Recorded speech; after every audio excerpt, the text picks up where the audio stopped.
¿Cómo se ha producido todo esto? Bueno, pues podríamos haber una especie de desarrollo sinóptico muy rápido, porque la cosa es muy larga, que llevara de los años 76 al 81 y que presentara digamos, las opciones de Arias Navarro, de Torcuato Fernández Miranda, por otro lado, cambiando la camisa azul por la camisa blanca, del propio Suárez, que es elevado, digamos, a la jefatura de gobierno en julio del 76 y que, digamos, que acaba con el proyecto Arias y es el que prepara el régimen o el referéndum para la reforma política de diciembre del 76. Es importante esto, sobre todo desde el punto de vista internacional, porque después de la dimisión de Suárez en el año 81 y con el acceso de Calvo Sotelo a la jefatura de gobierno encabezando la UCD, el 25 del 2 del 81, poco después del 23F, al año siguiente, en junio del año siguiente, el 5 del 6 del 82, Calvo Sotelo mete a España en la OTAN. Los socialistas, en fin, toman aquello casi como una declaración de guerra y hacen una campaña enormemente anti-OTAN y, bueno, hay una promesa electoral por parte de Felipe González de que si llegan a ganar los socialistas habrá un referéndum sobre la OTAN y que un referéndum sobre la OTAN, tal y como en fin, se estaba viendo y analizando y valorando la sensibilidad del pueblo español, acabaría siendo un referéndum contra la OTAN. Bien, pues el 12 del 3 del 86 se hace ese referéndum por parte del gobierno socialista, pero con una fortísima campaña electoral de los socialistas a favor del sí a la OTAN. Es decir, un cambio total, de manera que esta introducción de España en la OTAN con Calvo Sotelo, este afianzamiento de España en la OTAN con Felipe González, queda entonces clara la instancia decisoria internacional sobre la evolución de la cuestión española. España, digamos, es una pieza dentro de todo el contexto internacional y el contexto internacional hacia esta homologación de regímenes de Occidente tiene que pasar por el acceso a la OTAN. Posteriormente, pues bueno, ya vemos que Solana, pues los socialistas vuelven a tener un protagonismo especial en esto, pero no solamente él, sino que después, ahora, en la época de Aznar es el que ya mete definitivamente en la estructura interna de la OTAN a España con la santificación de los socialistas, lo que quiere decir un poco que la oposición, los antagonismos políticos que hay dentro de España entre el socialismo, populares o derecha e izquierda, hablando grosso modo, son irrelevantes y que en el fondo unos y otros se manifiestan como peones del capitalismo internacional y de las necesidades internacionales. Bien, aquí hay que hablar, vamos, de las incidencias para ver la calidad de la transición, cómo se va desarrollando, de lo que podríamos llamar el ruido de sables en distintos aspectos, en distintos momentos y con distintas intensidades. Cada vez que la clase obrera era más radical y los movimientos sociales eran más intensos, pues aparecía de una manera o de otra, saltaba a los medios de comunicación, esos medios de comunicación que fueron ese instrumento político de la transición, saltaba ya el ruido de sables. Hay un momento especialmente peligroso para esta cuestión, que es el 23F. El 23F sucede en el momento en el que bueno, tiene que tomar posesión Calvo Sotelo. En el año 80 había habido un voto de censura de los socialistas, había habido un voto de confianza ganado por UCD también, los varones de UCD empiezan a dividirse, la subida, la caída de Suárez, la subida de Calvo Sotelo da lugar o da la sensación de que puede haber una especie de vacío político, y en ese vacío político aparece Tejero y aparece el hombre Milán del Bosque, los hombres que hicieron, digamos, materialmente el golpe del 23. Bueno, las grabaciones que dan hechas por la médico de las Cortes, que tiene grabaciones de todas las conversaciones y de todo lo que sucedió allí, y que parcialmente fueron publicados. Yo esperaba, cuando anunciaron esto y publicaron parte de ello, esperaba que la cosa siguiera adelante, pero alguien dijo, tate, que eso es peligroso, es un material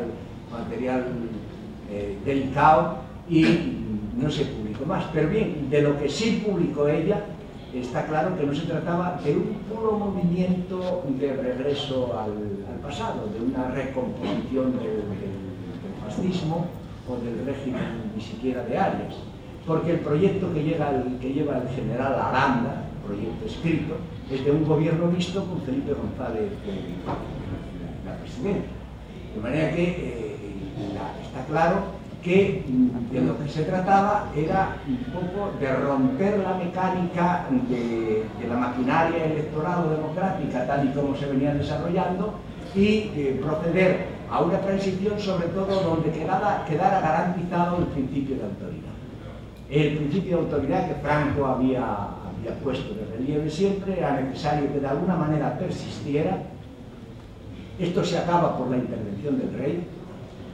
El rey acaba, digamos, soluciona el conjunto de la cuestión con un crecimiento moral y apareciendo como salvador del régimen, y a partir de entonces haya esa afirmación del principio de autoridad que se temía perder, concretada en una especie de valorización de sacralidad real. Se procede a una sacralización del rey, de manera que parece casi como que la figura del rey sea la figura tabú de la que no hay que hablar más de determinadas cosas, o solo para ensalzarle, o a lo sumo para decirle que es un hombre campechano. Y bueno, pues cuando algún político intentó decir algo, enseguida los demás se tiraron al monte, cuidado, qué tal y eso. Pero ¿qué pasa, no? Un jefe de Estado, es decir, si comparamos esa jefatura de Estado con la jefatura, no digo ya con la jefatura de Niceto Alcalá Zamora o con la jefatura de Manuel Azaña, no digo ya esto, sino incluso con la jefatura de la monarca, de la reina inglesa o de otros reyes europeos. Evidentemente no hay comparación en cuanto a las particularidades de unos y de otros, ¿no? Entonces, en esta cuestión parece como si el conjunto de todo aquello y esa necesidad de autoridad en un momento determinado convirtiese a la situación española en una especie de democracia vigilada. Una democracia vigilada donde todo va bien hasta que, en cuanto pases de ahí, empiezan a sonar los sables en el cuarto de banderas y todo eso, se empieza a crear una situación donde uno se pregunta realmente la libertad de expresión, hasta dónde, cómo, cuándo, etcétera, etcétera. Y todo esto es de lo que pienso que el pueblo español tiene que empezar a hablar con naturalidad, no con, digamos, con hiperespecias de ninguna clase, ni con radicalismos que puedan estar fuera de lugar, sino sencillamente llamar las cosas por su nombre. El pueblo español no llegará a emprender la buena vía, la vía correcta, mientras no sepa dónde está. Y para saber dónde está, tiene que analizar correctamente y tiene que decir con toda valentía cómo están las cosas y quién es cuál y quién es Pedro, ¿no? Bien, en cuanto a los aspectos, cómo se realiza la transición, bueno, el financierismo no es exclusivo de España. El financierismo, digamos, es una determinada fase del desarrollo del capitalismo burocrático internacional, pero que en España tiene especial incidencia por la rareza de la aparición, ¿no? Aquí empiezan a aparecer, en fin, los dos grandes magos de las finanzas, que son Solchaga y Boyer. Se estrenan además con la intervención de Rumasa, una intervención de Rumasa que costó al dinero público 2 billones de pesetas, porque se dedicaron a sanear las empresas que el otro tenía medio corroídas para después regalárselas y dárselas a capital privado, es decir, para dárselas también a propietarios particulares. Es toda una operación realmente que costó mucho al pueblo español, porque en último término es el pueblo español el que acaba pagando todo eso, y de aquí surge la gran, digamos, lo que podríamos llamar la mentalidad del pelotazo. La mentalidad del pelotazo, aquella situación en donde el hombre que no era capaz de hacerse con 50 millones de la noche a la mañana es que era un gilipollas que no servía para otra cosa. Y esta cultura del pelotazo es la cultura que siguió, y esa cultura del pelotazo se convirtió también en otra forma degenerativa que se ha dado en llamar el apesebramiento, es decir, la empeñación del morro por parte de algunos de aceptar determinadas prebendas económicas a cambio de determinadas complicidades de cosas. En el campo, diríamos que se ha procedido desde entonces a un proceso progresivo de destrucción del empleo. En el campo sindical, la exigencia del capitalismo de crear la coordinadora de organizaciones sindicales, y ante el fracaso de la coordinadora de organizaciones sindicales, la imposición de la Moncloa, la bajada de pantalones, la creación del AMI, del ANE, del AES, del AI, en fin, de toda esa serie de pactos que duraron bastantes años, hasta el año 86, y que costaron una gran cantidad de poder adquisitivo, pero sobre todo que a partir de las diversas reformas que se hicieron en el orden laboral, la reforma del 80 que establece el Estatuto de Trabajadores, la reforma del 84 en el orden laboral que también empieza a querer contemplar, digamos, otras vías de acceso al mercado laboral, y que en realidad fueron nada más que instancias para proceder a una recapitalización del propio capital, y por lo tanto donde el Estado y el gobierno representante de ese Estado se pone al servicio del capital para favorecer en contra de los intereses de la clase obrera. Y finalmente la reforma del año 94, que ya es la reforma definitiva con las empresas de trabajo temporal y con toda esa serie de documentos de temporalización del trabajo. Bien, esto es uno de los aspectos. Otro aspecto es la absorción de los grupúsculos, una política de entrismo procedida, digamos, realizada desde el propio gobierno socialista en este caso, las escisiones del PPE, el caso de los chaquetazos de Carrillo y la hincada de morro de Carrillo, el manejo, la instrumentación del voto útil para llevar a la gente a una determinada posición, y la consideración o valoración de la casa común de la izquierda. Pues todo esto, vamos, era como una especie de rueda demoledora que acababa con todas las formaciones político-sindicales, las reducía a eso. Por otro lado, por lo tanto, un proceso de concentración, una polarización de la política en cuanto a grupos, pero también una equiparación de los polos en cuanto a acción política. Y equiparación de los polos, que la acción política del gobierno popular se parece como una gota de agua a otra a la acción política o económica que estaba haciendo el Partido Socialista. De esta manera, la cuestión se constituye en una especie de patio de vecindad, ruido sin la mayor parte de situaciones sin nueces, alborotos puramente formales, y sobre todo en medio de las grandes convulsiones la frase de aquí no pasa nada, aquí no pasa nada.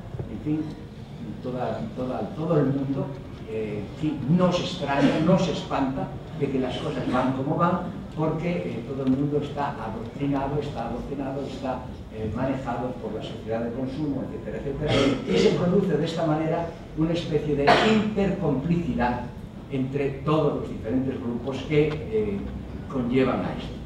Bien, de la actitud legífera de todo este proceso ya hemos hablado algo. Ahora hemos hablado de las reformas del 80, del 84, del 94, el Estatuto del Trabajador, la conversión de los comités de empresa en los brazos largos del proceso capitalista, la ley de financiación de partidos y sindicatos, la ley de reforma militar, la ley de extranjería, la ley de aborto, la ley Corcuera, la ley de la reforma laboral del 94, que ya es el Sursum Corda, y finalmente la ley de reforma del Código Penal. Al llegar aquí, yo quisiera hacer una pequeña lectura, o pequeña orando, no sé, el tiempo pasa, vosotros me diréis el tiempo cuando os canséis, levantéis la mano y... Bien, era un artículo que yo he escrito a propósito de la corrupción política y tiene una parte que se llama Los socialistas y la legalidad. Y dice: si hemos conseguido hasta ahora ver con claridad este tramo de explicaciones, veamos en adelante de intentar explicar los móviles y las consecuencias de la política concreta del socialismo, ciñéndonos al título con que encabezamos este artículo. Partamos de que en principio la confianza teórica de que desde la política se pueden realizar transformaciones sociales cualitativas, confianza que el PSOE está obligado a defender para poder convencer y mantener la adhesión de su sector radical y crítico, obliga a esta formación a una valoración extraordinaria y privilegiada de la técnica política y del dominio de los mecanismos operativos en este terreno, lo que conlleva la valoración de los resultados por encima de todo. Es aquí donde se explica la ordinaria admiración que profesan hacia Nicolás Maquiavelo y donde encuentra explicación la dejación del sentido ético de que tal admiración viene acompañada. El crimen aquí no está en la sustancia de lo que se hace, el crimen está en hacerlo mal, en hacer la chapuza que descubre el pastel. Siguen en esto a Talleyrand cuando dice a Napoleón: sigue, esto es peor que un crimen, es una estupidez. Todo lo cual los lleva a un singular tratamiento de la ley. Si referente al ámbito de esta y dentro de la práctica política se trata de diferenciar y elegir entre lo legítimo conforme a razón y lo legal positivo fundado en la formalidad, los socialistas siempre se atendrán a esto último, que es, en último término, lo que define a la ley burguesa, si bien en la burguesía como clase dominante no puede por menos de rodearse la formalidad de la ley con las características de un cierto halo religioso, lo que incluye la trampa específica de lo religioso mismo, mientras que en el PSOE, seguramente por influjo de su parte más radical, el tratamiento de la formalidad de la ley es más desenfadado, menos reverencial, lo que le abre el camino no al respeto de la ley, sino a su instrumentación. La ley se convierte así en un arma para golpear o en un alibí formal escamoteable según necesidad, en suma, en un instrumento para la ventaja. Esto lleva a este partido a imbuirse de ese para él reconfortante sentimiento de prepotencia o le obliga a hacer encaje de bolillos jurídicos al estilo de los que hacen gala tantos ingenieros de la legalidad de los que disponen. Principio fundamental: no quedar nunca en renuncio al precio que sea. Esta predisposición los llevó a movimientos de defensa no inocentes en absoluto para la práctica procesal, tales como forzar al límite la presunción de inocencia hasta el punto de pretender provocar la inoperancia de la prueba, incluso casi en la situación misma de infraganti.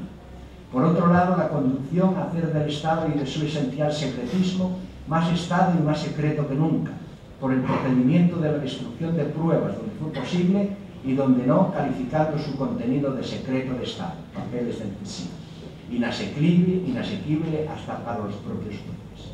De esta manera, el encaje de bolillos se fue y se seguirá haciendo progresivamente más complicado y enmarañado, con un manifiesto resultado al menos triple. El corazón arcano del Estado será preservado en caja múltiplemente blindada. En cambio, el culo lo tendrá más al aire que nunca, incluso para muchos que antes no tenían ojos para ver. El tercer resultado será que todos los que se acerquen al entorno y entorno del Estado serán ya a priori cada vez menos inocentes y cada vez más cómplices. Felipe se besa con Fraga en un ósculo de pringue y barra, mientras Aznar tiende el incensario al inciensador a fin de que el saumerio impregne los rincones y encubra en lo posible la pútrida hediondez que los ocupa. El carácter programático de ese comportamiento instrumentalizante de la ley se pone una vez más de manifiesto en la premeditación con que allegaron y prepararon los efectivos para la batalla legal, entre comillas, nombramientos ad hoc para manejar los puestos clave de la judicatura, entre otros la Fiscalía General del Estado, la Presidencia y dominio del Consejo General del Poder Judicial, del Tribunal Constitucional, la Sala Clave del Tribunal Supremo, su presidencia, el Tribunal de Competencias y Conflictos, el Tribunal de Cuentas, en suma, la instrumentación judicial de la política, forzando moralmente a unos jueces al abandono, satanizando a otros y, cuando las cosas no salieron a su medida, denunciando la judicialización de la política, siendo así que ellos por sistema procedieron a la politización de la judicatura. A la vista de todo lo que está pasando por los tribunales, parece que todas estas prevenciones del PSOE en cuanto a la logística judicial estaban justificadas. El espeluznante cuadro que el juez Gómez de Villaño presenta a la opinión pública en el caso Laza y Zabala, la Cámara de los Horrores de Inchaurrondo desvelada, los crímenes de Estado hasta el paroxismo de la actualidad, la tortura sistemática de los cuartelillos, el premio y los indultos a los torturadores convictos, las pensiones de lujo a elementos de la seguridad del Estado indefendibles ya en sus crímenes, la acción burladero del gobierno para dar cobijo a los generales a los que va llegando el toro de la investigación, los fondos reservados, o sea, el dinero del pueblo, utilizado para comprar joyas a las señoras de los ministros y altos cargos, para premiar desavisados, los cientos de millones de la misma procedencia utilizados de tapabocas, cuando no de sobresueldos de dinero negro, a los ya archibien pagados altos gestores de Interior, la corrupción policial, las órdenes de Interior a su policía y a la Guardia Civil de contrarrestar la acción de la policía judicial, la práctica del entrismo sistemático en el seno de otras organizaciones políticas y sindicales que no se pliegan a la estrategia socialista, el reparto de millones a voleo a los amigos de UGT con base en un patrimonio no justificado, la negación flagrante de los derechos patrimoniales de CNT para impedir el desarrollo normal e independiente de la misma, el abuso de poder en todos estos campos, en fin, cosas todas ellas que ya casi no se ven ni en las repúblicas bananeras más recalcitrantes. En el relato de estas cosas pierde uno hasta el aliento y ha de tomarse un respiro, porque además pensamos que como datos así a vuela pluma pueden ser suficientes para proporcionar un panorama bastante sinóptico de los efectos de la corrupción en estos campos.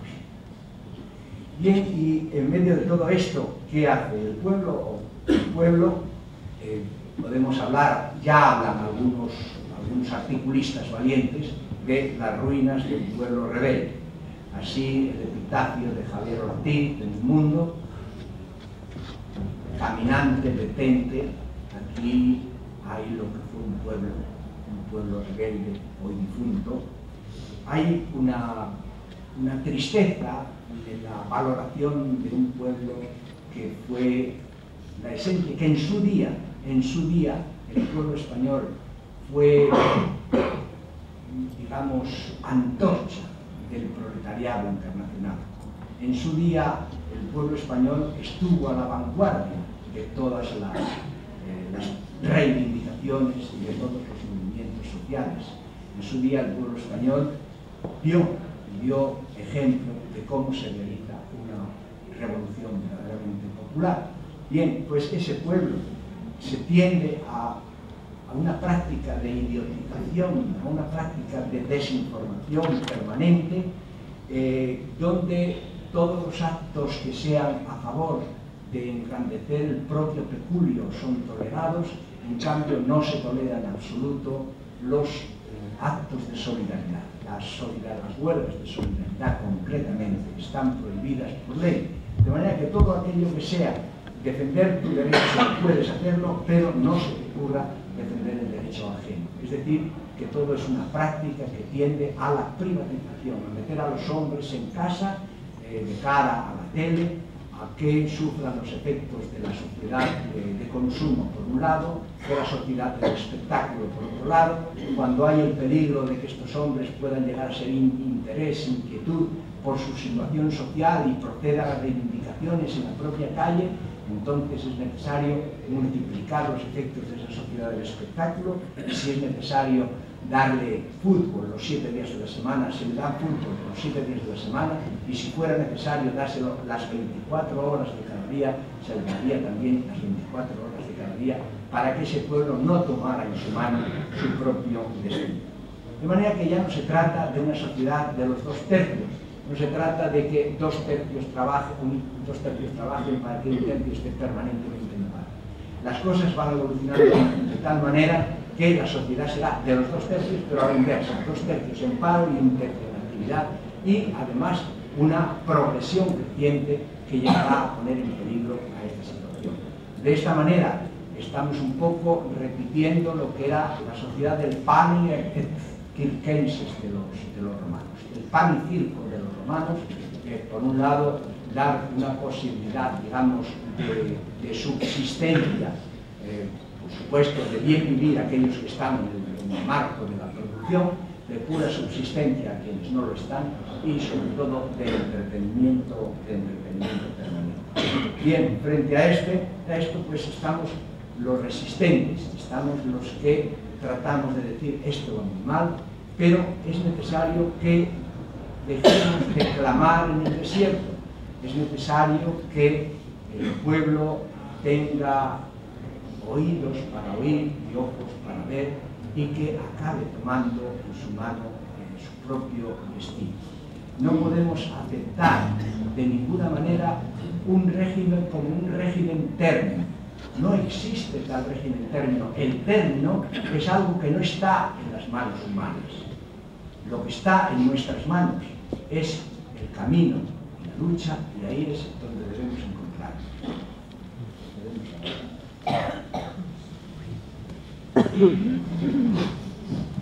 Bueno, si queréis hacemos unas intervenciones.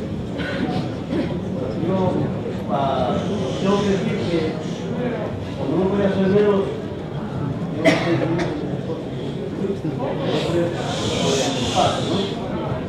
la última etapa que digo de que no es término, claro, ¿no? Hablamos en plataforma, podemos ser antes en una plataforma, una temporada, pero vamos, no hay ni término ni. Entonces yo, hablando de esto de plataforma, voy a situarme en donde nació, donde yo creo que estaba el germen de la transición. ¿Qué querían? ¿De dónde llegamos y dónde estamos con respecto a lo que queríamos? Entonces, el germen de la transición se inicia, pues tú y yo y muchos más fuimos inconscientes, porque estábamos en ese sitio. ¿Qué queríamos y qué no queríamos? Entonces, bueno, queríamos las libertades democráticas porque entendíamos que la libertad de expresión, la libertad de organización y otras libertades más son necesarias para que la clase trabajadora se pueda organizar y luchar por sus derechos humanos y su progreso cultural. Entonces, hicimos cosas para que eso caminara. La Academia Obrera pues era luchar por una cultura para que la cultura de alguna manera llegase a la clase trabajadora, a recuperar las casas del pueblo, los ateneos obreros, era lo que queríamos. Esto fue también un intento de llevar la cultura hacia los trabajadores, que era por ejemplo como pudimos, y lo que queríamos era conquistar libertades democráticas, y especialmente romper con un régimen fascista. Había que nadie se engañe. El régimen de Franco era un régimen claramente fascista como la España negra. Y la España negra, al entrar en la democracia, la España negra quedó. La España negra quedó ahí. La España negra estaba en los partidos de la Guardia Civil. Estaba en las altas estructuras del Estado que estaban acostumbrados, esos gordos del Estado, a cobrar comisiones por dar hombres. Ahí están ahí. Los que nos torturaron, el que me torturó a mí en Avilés, el día que trabajaban con muertos. Me fueron a coger allí y me sacaron bien hasta que dejaron de vida. Pues ese, el que estaba ascendido en Canarias, la gente de Canarias, Casco. Y cosas de eso, ¿no? Realmente. Pero, ¿por qué estaba aquí? Bueno, luchamos mucho. Porque hubiese una seguridad social, que los trabajadores pudiesen tener acceso a la medicina gratuitamente y de una manera de calidad. Bueno, consiguióse el empate y puede ser que ahí está la trampa, ¿no? O no, hay que dar sanidad y salud a los trabajadores, no estaban bien hecho, ataque a los demás. Otra de las cosas que luchamos era porque la clase trabajadora, los hijos de los obreros, tuviesen acceso a la educación y a la cultura al máximo, como si pudiera, se creaba la escuela pública y se camina por ahí. Bueno, vale, yo iba caminando por ahí y viendo eso, y desde lo que pude, traté de hacer una ciudad más habitable y de más calidad. Ahí. Entonces estamos en una plataforma, puede ser que esa plataforma tenga una cantidad de fraudes, a lo mejor en vez de arrancar para arriba, arrancamos para abajo, porque a lo mejor dejamos la llena de fraudes. Ahora hay una situación que yo me alegro que continúe así, con un gobierno de derechas, que siga, mejor. Entonces, ¿qué llamamos? ¿A quién llamamos? Bueno, hay que saber a quién llamamos y qué es lo que queremos y a dónde arrancamos. Bueno, yo no sé pero bueno, yo decía que ibas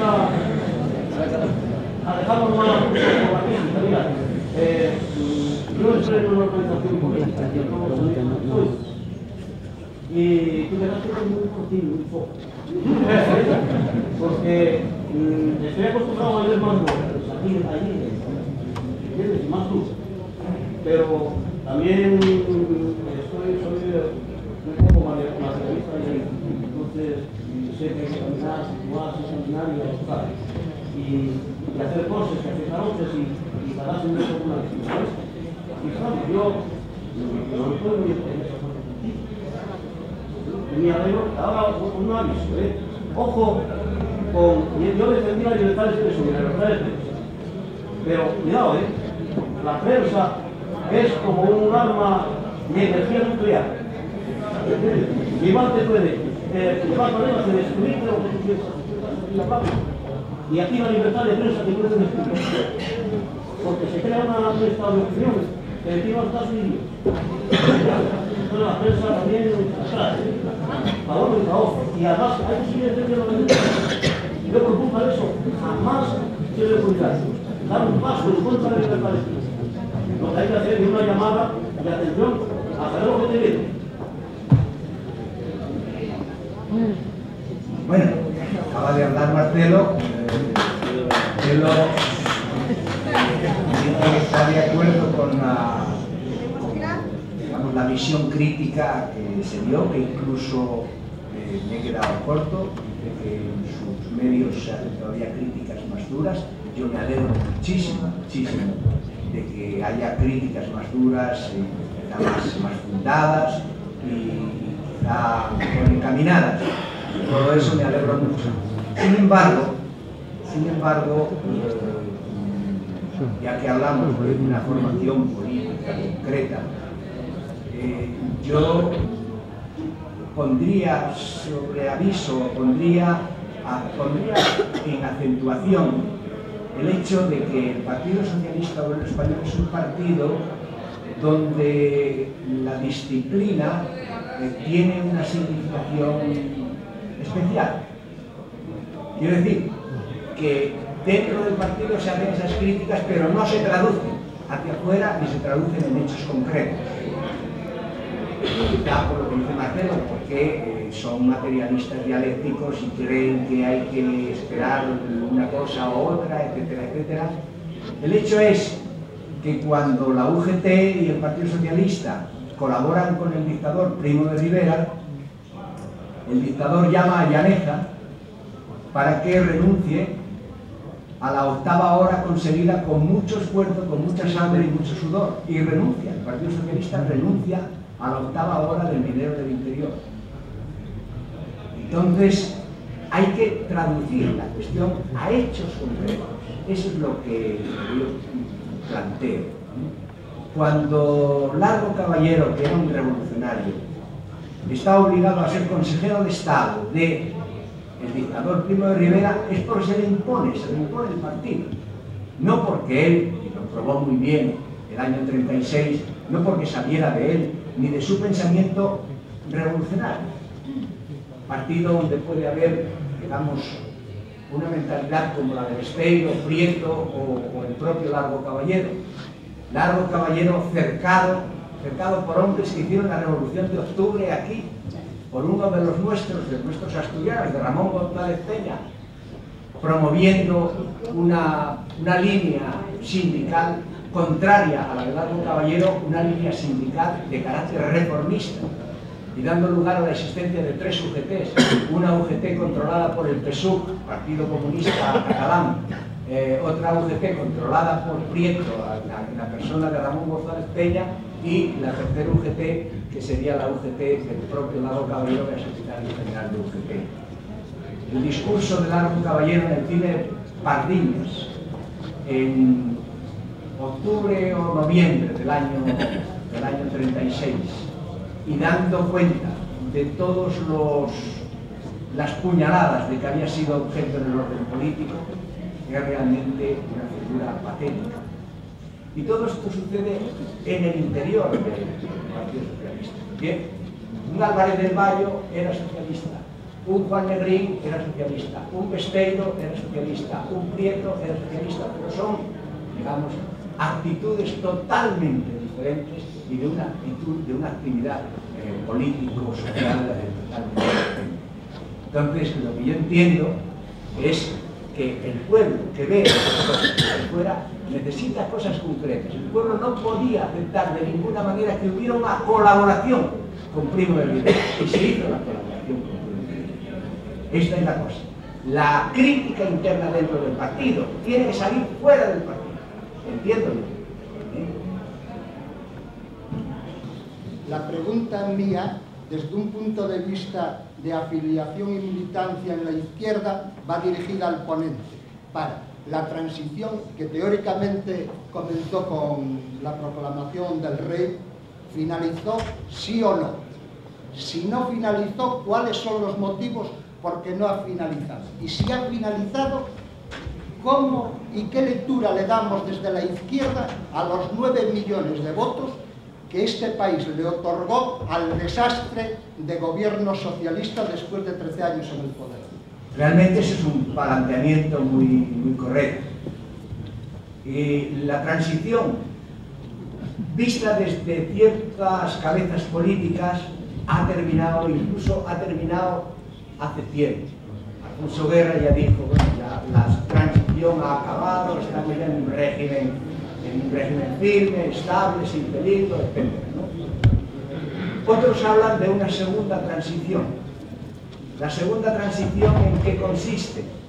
Consiste en que, si como se dijo anteriormente, se pasó página, no se pasó factura a todos los desmanes del fascismo en aras de lo que fuera, a partir de un sistema de corrupción, a partir de unos crímenes concretos y a partir de, digamos, de un terrorismo de Estado claramente determinado, ¿qué se hace?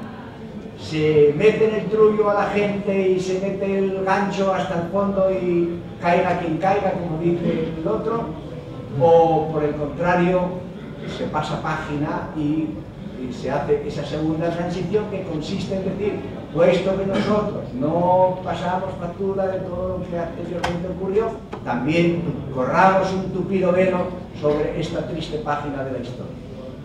Y hay algunos que pretenden esta cuestión y pretenden en ello un poco ser un poco adoctrinados o guiados por la política italiana. En Italia se está ya dando los primeros pasos para establecer una legalidad que permita superar los crímenes de corrupción por los que algunos políticos de gran candelero tienen incluso que estar fuera de Italia. Esta es una cuestión.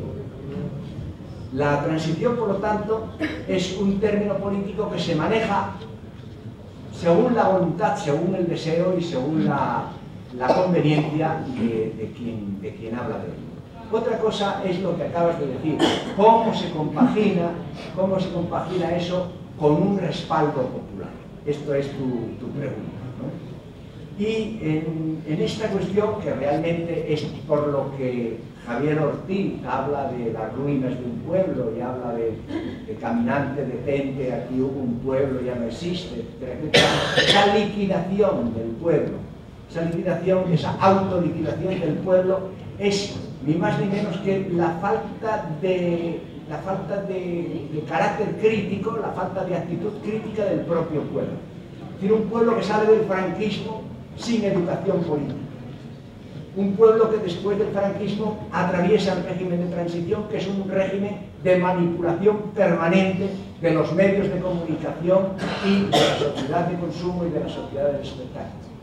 Un pueblo que tiene muy clara la división derecha-izquierda y no votaría nunca a la derecha, y se le presenta la cuestión como que o nos votas o el desastre, o nos votas o el diluvio.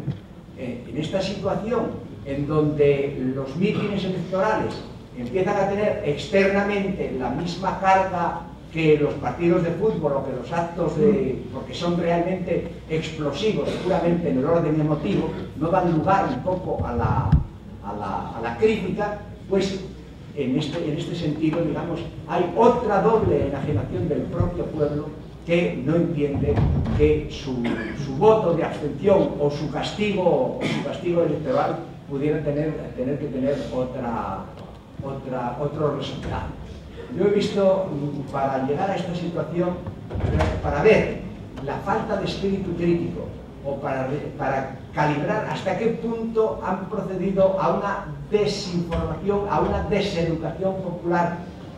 El otro día el Partido Socialista, a partir de una reunión de ejecutiva, hablan en contra del 30% de las autonomías exigida por Jordi Pujol y exigida y puesta en práctica por Aznar.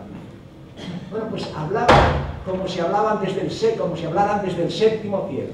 Es decir, como si no tuvieran ellos absolutamente nada que ver con eso, cuando el 30% no es nada más que un poco la acentuación hiperestesiada del 15% que pactó Felipe González con Pujol. Es decir, que la vía, por decirlo así, la vía del instrumento la hace el Partido Socialista, y sin embargo hablan con todo desparpajo, como si la cosa no fuera con ellos, como si eso hubiera sucedido en Marte y no hubiera sucedido aquí.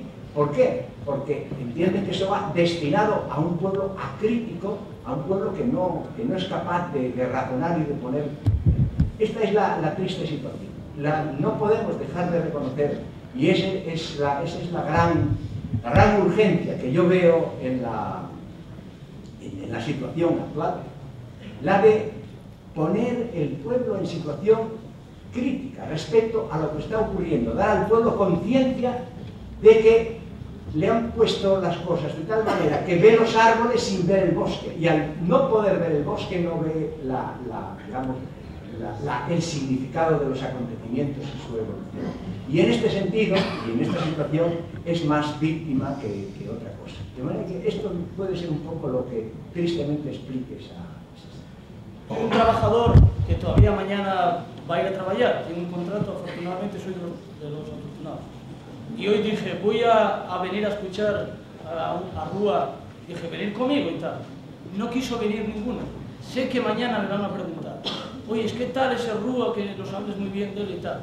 Porque le considero como de lo honesto, de lo poco que va quedando, conjuntamente con Luis Redondo, uno de aquí de Gijón también, de lo poco honesto que tenemos los que estamos todavía en los trabajos, que tenemos una referencia de intentar llevar la línea que lleven estos personas, usted, Luis Redondo y más. Pero mañana, ¿qué yo os cuento a esos compañeros que hoy no quisieron ninguno venir aquí conmigo? Y que sé que me van a preguntar, y ¿qué yo os digo? Puedo decir yo que es positivo que en Gijón, una vez al mes, y seguramente para la próxima vez otro vendrá conmigo, de seguir esto, que hace tiempo que no lo hay aquí, de seguir estas charlas, ya sea usted, ya sea otro, que nos hable claro a los trabajadores, y yo no estoy en la CNT, pero que nos hable claro como usted habla, y decir allí, oye, estos de UGT, estos de estos sitios están vendidos, y no tener miedo de que estamos divididos en los centros de trabajo, pero decir la verdad. ¿Eso es bueno o es malo? No, ya, si me pides mi opinión, es que, vamos, destierra la duda que tengas. Todo lo que acabas de decir va a misa y es perfectamente correcto. Es decir, mientras no exista lo que acabas de decir, reuniones o mensuales o quincenales o semanales de gente participativa y llamando al pan pan y al vino vino, Mientras no exista eso, pues ocurrirá todo lo que A veces ocurre. somos calumniados también esa gente. ¿Que son calumniados? A veces sí. ¿Quiénes? Esa gente que actúa así, levanten calumnias, y es un periodo muy difícil. A lo mejor llevas un periodo laboral y trae los insumisos, ¿qué traes aquí? ¿Qué traes aquí? Y eres acojonado. Que habría que matizar unas cuantas cosas de la exposición que has hecho, pero evidentemente yo no lo voy a hacer, no lo pretendo tampoco ahora sobre la marcha, y además es que estamos muy cansados, sobre todo los que tuvimos que estar de pie, por tanto tampoco sería nada agradable para el resto de personas que están escuchando que ahora nos extendiéramos excesivamente. Pero sí voy a hacerte una constatación, y es la siguiente. Afortunadamente, el 14 de diciembre del 87 hubo una convocatoria de huelga por los sindicatos embridados de este país y fue secundada con gran ilusión y mayoritariamente por una gran parte de los trabajadores del país, consiguiendo un toque de atención también importante, yo creo que fue importante para el gobierno. El 14D sentó un determinado precedente. No fue la primera manifestación de huelga general, hubo una anteriormente, el 12J. Iba a añadir además como constatación que hubo otras importantes movilizaciones frente al Estatuto de los Trabajadores y frente a una serie de leyes que fueron sacando, también convocatoria en parte de uno de esos sindicatos embridados y otra de ambos. Bien, lo que quiero decir es que cuando después de la convocatoria del 12J, la UGT vio que podía ser desbordada por comisiones, entonces buscó la unidad de acción por comisiones y empezaron un poco a trabajar juntos. Empezó esa política de la que tú hablas. Bueno, tú te has parado a pensar hasta qué punto esa convocatoria de comisiones y UGT, vamos a llamarlos los embridados o embrigadores, como dices tú. No, lo dijiste tú. Lo digo yo, pero tú, quiero decir, como has dicho tú, como has repetido tú. Bien, si realmente han convocado ellos por su cuenta o han respondido a un estado de opinión de la clase trabajadora y han tenido que convocar porque si no la clase trabajadora lo supera. Esa pregunta te la has hecho, convenía que te la hicieras. Luego hay otra cosa también, y es que, mira, a partir de ahí se formó una práctica sindical que repite un poco el consejo de Quevedo. Quevedo, que fue un escritor muy bueno español del siglo XVII, decía que a él le seguían todas las mujeres guapas de la población. Y le preguntaban entonces que cómo se arreglaba para que le siguieran todas las mujeres guapas de la población. Y dice, es muy fácil, corro delante de ellas, me pongo delante y ya van detrás. Quiero decir eso, porque además, ateniéndonos ahora, ¿para qué sirvió el 14D? Es decir, ¿qué frutos se sacaron del 14D? ¿Cómo se reflejó en la clase obrera los beneficios de aquella huelga general? Entonces te preguntarás, verás, que la PST que hicieron UGTistas y los comisioneros, lo que hicieron con eso fue tratar, digamos, de una política laboral donde ellos mismos eran como sindicatos los propios beneficiarios, pero no hubo ninguna reivindicación, ningún beneficio concreto para la clase trabajadora como tal. Entonces, ¿qué ocurre? Ocurre que estas actividades huelguísticas que acaban convirtiéndose en un acto de celebración ritual, porque no ponen peligro de ninguna clase, no manifiestan la combatividad de la clase obrera, es un acto manifiesto del embridamiento del que yo hablo y el que tú repites. Está embridada 24, pero no solamente en el 14D fueron 24 horas, pero luego en el 28M o en el 27E, una de enero, ahí fue solo de la mitad, de 12 horas, de la mitad del día.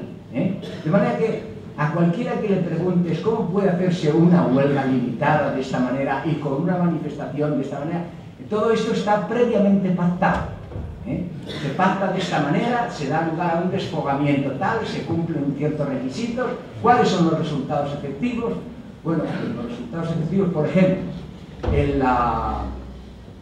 en el pacto de la reforma laboral y de la creación de la STT, por ejemplo, que hay unos fondos de promoción de empleo que en el año 95 alcanzaban la cifra de 4.000 millones y que 2.000 millones de esos 4.000 millones fueron gestionados, ingeridos, etcétera, etcétera, por comisiones y por UGT. De manera que hay siempre un trasfondo y además no tienes que romperte mucho la cabeza. Tú sabes que estos sindicatos necesitan una financiación porque si no, no viven, no pueden vivir. Es decir, el sistema de burocratización que tienen no puede alimentarse por sí mismo, entonces necesariamente dependen del Estado. Y al depender del Estado, entonces el Estado se cobra esa dependencia en el Estado. Y todo eso se traduce en eso. Entonces, por lo que yo clamo, en el desierto, como dices tú, es por la independencia de la clase trabajadora, es por la autonomía de la clase trabajadora. Y no habrá real autonomía de la clase trabajadora en tanto no sea totalmente independiente del Estado. Pero estoy absolutamente convencido. No mencionaste la Constitución del 78, que nos permite cambiarla en libertad. En la transición, cogí unos nombres ahora sobre la marcha. Estaba el PC en el FRAC, ORT, Bandera Roja, PTE, el PSOE histórico, el PST de los trabajadores, el PSOE también tenía renovadores. ¿Por qué no lo cambiamos? ¿Por qué no lo cambiamos? Es una frase defendiendo un poco a Gregorio Morán en la frase de tradición lanera, es evidente que se trata, digamos, de una ironía, porque Gregorio Morán fue un luchador y comprendió muy bien el valor digamos, de resistencia del pueblo español, y además cuando él mismo termina diciendo que procedemos de una tradición que no estamos dispuestos a renunciar, etcétera, está realmente haciendo una declaración de, digamos, de intenciones de defensa de la dignidad obrera y de la dignidad de ciudadana. Por lo tanto, lo de digamos, la referencia a la mesta y a la condición lanera está un poco en el orden de lo que Campos planteaba también. Es decir, cómo es posible que a partir de estas experiencias y teniendo tantos desengaños de tipo electoral, la gente todavía esté. Y entonces ahí un poco es donde irónicamente se puede hablar de esa tradición lanera de la mesta. En cuanto a la Constitución, que es lo que más, más meollo puede tener tu intervención y eso, pues bueno, es una carta magna, como desde su punto de vista era el fuero de los españoles para Franco, carta magna, fuero de los españoles. Constitución democrática, el fuero de los españoles representaba un techo para los españoles de entonces que vivíamos bajo él, y la Constitución actual representa evidentemente otro techo. Es decir, tú te planteas que el principio fundamental que defiende la Constitución es la propiedad privada de los medios de producción. Es decir, que si todo esto se convierte en una afirmación de carácter radical y por otro lado se declara el régimen como régimen término, no puede ir más allá y no puede nada más que modificarse en detalles, entonces lo que estás es santificando el régimen de la desigualdad. el régimen de los poseedores y de los desposeídos, el régimen de los explotadores y de los explotados. Esta es en donde yo quería hacer hincapié en que no podemos aceptar ningún régimen con carácter de régimen térmico. Y esto no es, digamos, falta de reconocimiento de que la Constitución del 78 supera con mucho al pueblo de los españoles de Franco.